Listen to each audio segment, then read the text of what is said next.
大家好，欢迎来到娟子美食。韭菜别做菜盒了，今天给大伙分享一个特别好吃的韭菜饼。首先在盆中倒入500克面粉，加点盐，增加面团的筋性，搅拌均匀。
防止擀的时候漏油酥。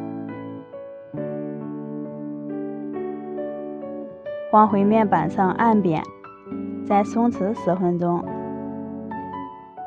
生胚松弛好之后再去擀，一点也不会回缩。厚度在3毫米就行了。电饼铛提前预热，刷一层油，放入擀好的生胚。在表面刷一层油，锁住水分，开大火先烙上2分钟。生胚变色以后托起来换个面儿，再接着烙上1分钟。烙至两面金黄以后，用铲子抖一抖，层次就出来了。出锅装盘喽，咱们的韭菜饼就做好啦。每一个都是金黄金黄的。半汤面做的饼子又特别的柔软，撕开里面还都是小薄层，咬上一口真的是太香了，特别的好吃。做法也很简单，喜欢的朋友可以收藏起来试一下。我是娟子，咱们下期见。